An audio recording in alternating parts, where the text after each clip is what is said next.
आपके साथ धीरेन्द्र। बात एक बार फिर राम मंदिर से जुड़ी हुई, बात एक बार फिर राम मंदिर में 5 करोड़ दान के रूप में मिले हुए रकम में 5 करोड़ की गड़बड़ी से शुरू हुआ मामला जब 200 करोड़ तक पहुंचा तो बात फिर और फिर करनी लाजमी है। आप सबको को पता होगा कि इस पूरे मामले पर राज्य सरकार, उत्तर प्रदेश की सरकार ने एक एसआईटी का गठन किया है। एसआईटी का नेतृत्व विजय विश्वास पंत कर रहे हैं, जो कि 2004 बैच के आईएएस अधिकारी हैं, मुख्यमंत्री योगी आदित्यनाथ के विश्वास पात्र माने जाते हैं, ईमानदार छवि है। और पिछले 4-5 दिनों से एसआईटी इनके नेतृत्व में जांच कर रही है। 4 लोगों की टीम है एसआईटी की और सभी इसमें अनुभवी हैं। सभी का प्रशासनिक और सामाजिक रिपुटेशन हाई है। योगी आदित्यनाथ 24 घंटा पहले अयोध्या आए हुए थे। लोगों से बातचीत करते हुए कहे कि जो जानकारी मिली है उस जानकारी के आधार पर हमने एसआईटी का गठन कर दिया है और लोग विश्वास रखें, राम भक्त विश्वास रखें कि किसी भी सूरत में दोषियों को बख्शा नहीं जाएगा। राम भक्तों की भावना से खेलने वाले को कड़ी से कड़ी सजा मिलेगी, ऐसा उन्होंने ऐलान किया है। 7 दिन में एसआईटी को कहा गया था कि प्राइमरी रिपोर्ट दें और 15 दिन में फुल एंड फाइनल रिपोर्ट दें। हालांकि 2 बातें स्पष्ट कर दूं पूरी बात कहने के पहले कि अभी तक एसआईटी ने कोई प्रेस कॉन्फ्रेंस करके क्या अपडेट है इसका साझा नहीं किया है। हां, सूत्रों के हवाले से कुछ खबर जरूर मिल रही है कि एसआईटी इतने दिनों में, पिछले 4-5 दिनों में किस कंक्लूजन पे आई है। और दूसरा एक मामला यह भी है कि उत्तर प्रदेश पुलिस का दावा है कि इस मामले में अभी तक कोई लिखित आवेदन मुझे प्राप्त नहीं हुआ है। मतलब उत्तर प्रदेश पुलिस तक कोई कंप्लेन नहीं आया है। कंप्लेन की शुरुआत होती है 7 जून से। समाजवादी पार्टी के लीडर है पवन पांडे, ये पूरे घटना का रिकैप बता रहे हैं, उसके बाद फिर अपडेट पर आएंगे।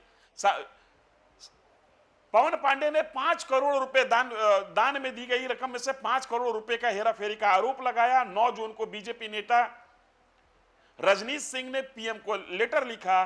9 जून को ही नृपेंद्र मिश्र, जो कि राम जन्मभूमि तीर्थ ट्रस्ट के सदस्य भी हैं, अधिकारी रहे हैं, प्रधानमंत्री नरेंद्र मोदी के काफी करीबी माने जाते हैं, इन्होंने ट्रस्ट के सदस्यों से बातचीत की और 10 जून को पीएमओ ने ट्रस्ट से रिपोर्ट मांगी। अभी तक जो एसआईटी है, एसआईटी का जो अभी तक का फाइंडिंग है वो कुछ इस प्रकार से है। जो जानकारी आई है, एसआईटी का मानना है कि दान पात्रों में जो रकम आया उसको गिनने की प्रक्रिया बहुत पारदर्शी और बहुत स्पष्ट नहीं, अनसुलझी। दूसरा, प्रत्येक 3 महीने पर ट्रस्ट की एक बैठक होती थी। उस बैठक में दान में मिले गए रकम की तो चर्चा होती थी, कितना रुपया आया, कितना पैसा आया, इसकी चर्चा होती थी। लेकिन जो धातु के रूप में दान होता था, ज्वेलरी के रूप में दान होता था, इसका कोई रिकॉर्ड पुख्ता तरीके से मेंटेन नहीं किया गया। तीसरा, ट्रस्ट में शामिल लोगों ने, जो वहां पर एक्टिव हैं, उन लोगों ने अपने नाते रिश्तेदारों को अहम जगह पर नियुक्त किया, वैतनिक। और सुरक्षा गार्ड से लेकर प्रतिदिन की सामग्री की खरीद बिक्री में भी हेरा फेरी ट्रस्ट ने देखा है अभी तक के अपनी जांच में। कहा जा रहा है कि सीता रसोई के लिए भी जो सामान खरीदा जाता था वो भी पूरी तरीके से पारदर्शी नहीं था। 15-16 जून से राजनीति इसमें, राजनीति तो हालांकि पहले से ही एक्टिव है, लेकिन 15-16 जून से राजनीति इसमें थोड़ा सा ज्यादा एक्टिव हो गई। उत्तर प्रदेश के कांग्रेस के चीफ अजय राय इसमें कूद पड़े और अजय राय ने कहा कि यह पूरा मामला एक संगठित अपराध की ओर इशारा कर रहा है। और अजय राय ने कहा कि अगर राज्य सरकार ने एसआईटी का गठन किया है तो यकीनन राज्य सरकार प्रथम दृष्टया यह मान रही है कि इसमें घोटाला घपला हुआ है और राजनीति है, अपने हिसाब से बयानबाजी करती है। अजय राय ने यह भी कह दिया कि एसआईटी भी एक आईवॉश है, लिहाजा सुप्रीम कोर्ट के किसी न्यायाधीश के नेतृत्व में उनके दिशा निर्देश पर जांच कराई जाए। जिन लोगों पर शक है हम एक बार फिर से उसकी चर्चा कर लेते हैं। कौन लोग हैं? सबसे ज्यादा चर्चा में कोई व्यक्ति है तो रामाशंकर यादव उर्फ टिन्नू यादव, जो कि आज के तकरीबन 25 साल पहले उत्तर प्रदेश के अयोध्या शहर में ही भाड़ा पर लेकर ऑटो चलाता था। किसी तरीके से चंपत राय की संगति में आ गया और चंपत राय की संगति में आने के बाद टिन्नू यादव ने आर्थिक और सामाजिक रूप से जो प्रगति की वो अपने आप में एक मिसाल है। कहा जा रहा है कि बड़ा सा एक हॉस्टल है इनके पास। जो व्यक्ति भाड़ा पर टेंपो लेकर ऑटो लेकर चलाता था उसके पास अयोध्या में करोड़ों की जमीन पर एक हॉस्टल है, करोड़ों की प्रॉपर्टी इन्होंने बनाई है। और टिन्नू यादव का रसूख देखिए कि टिन्नू यादव ने अपने भतीजे मनीष यादव को वहां पर घुसा दिया। जिन 6 लोगों पर शक सबसे ज्यादा गहराया हुआ है उसमें मनीष यादव भी हैं। एक राजेश पाठक हैं। राजेश पाठक का लाइफ स्टाइल भी ये बताता है कि परिवर्तन तो इनके जीवन में भी जबरदस्त हुआ है। एक अनुकल्प मिश्रा है जिनके बारे में कहा जा रहा है कि 10 लाख रुपया इनके घर से कैश मिला है। अनुकल्प मिश्रा अयोध्या राम मंदिर से जुड़ने के पहले अयोध्या में एक कार मैकेनिक हुआ करते थे। लव कुश मिश्रा अयोध्या में कार मैकेनिक हुआ करते थे। इन्हीं के घर से 10 लाख रुपया प्राप्त होने की, कैश मिलने की बात हो रही है। और इनके साला है अनुकल्प मिश्रा। लवकुश मिश्रा ने अपने साला को भी इसमें इन्वॉल्व कर लिया। ये बताता है जिस तरीके से लोग अपने लोगों को इसमें घुसाते चले गए, ये बताता है कि जो भी मामला हो, मामला संगठित रूप से हुआ है। अब इस मामले का यह मामला निकला कहां से? जिस व्यक्ति पर सबसे ज्यादा संदेह किया जा रहा है उसी व्यक्ति के हवाले से बताया जा रहा है कि मामला निकला भी वहीं से। एक दिन रुपयों की गिनती के वक्त चंपत राय बंसल, जो कि ट्रस्ट के महासचिव हैं, जहां पर रुपये की गिनती होती है पिलग्रिम फेलिसिटेशन सेंटर के बेसमेंट में, वहां पर एक टॉयलेट है। टॉयलेट के पास कैश गिरा हुआ मिला और उस पर नजर पड़ी चंपत राय बंसल की। चंपत राय बंसल के ये 6 नाम विश्वास पात्र हैं, चाहे वो टिन्नू यादव हो, राजेश पाठक हो, मनीष यादव हो, लवकुश मिश्रा हो, अनुकल्प मिश्रा हो। ये तमाम लोग चंपत राय बंसल के ही विश्वास पात्र हैं।